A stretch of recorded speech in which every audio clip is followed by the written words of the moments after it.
صباح الخير متابعينا الأعزاء، حلقة جديدة من قناتكم الطبيعة.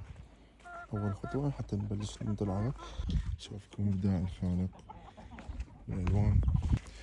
ناخذ الكاسة من ثم نخلي الكاسة ونبدي نخلي بيها العلف.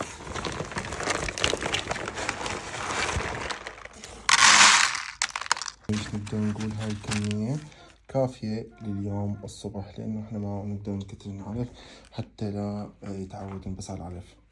هسه نجي نطلع على الدجاج الكاكة، وضعها شلونه فقست له. بسم الله، ما مفقسة طبعا. نجودها نبدأ جواها ونخلي لها شوية علف.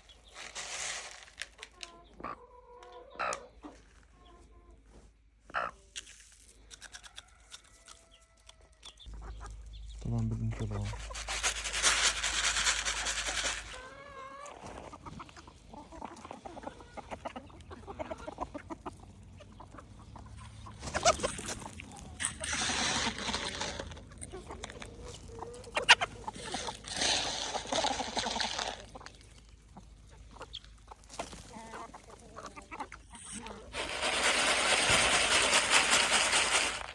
هسه ننطر هاي الوجبة الثانية هنا.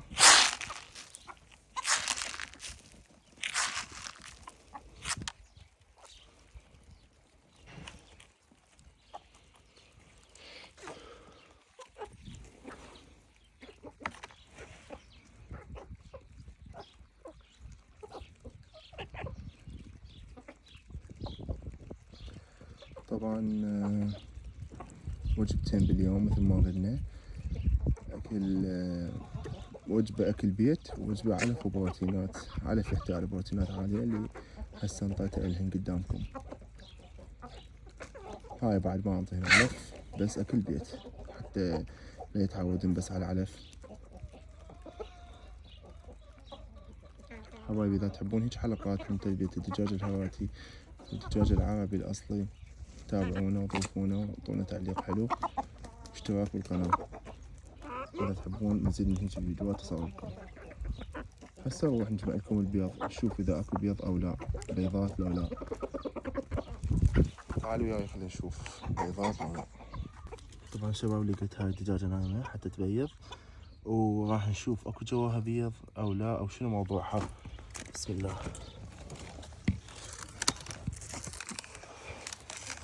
تحاول تنقر، هي طبعا تحاول تدافع عن نفسها، ما اسوي لك شي عيني. شوفي بسم الله ما شاء الله بيضة. تمام بيضة. اعتقد هاي دجاجة يعني على وجه ان ترقد او تكرك، احنا نسميها بالعراقي. احنا خلصنا كلها، وهسه نلتقيكم بفيديو جديد. اللي يحب يجي مقاطع الطبيعة وبالريف العراقي خلينا لايك واشتراك، وننتظر مزيد من الفيديوهات.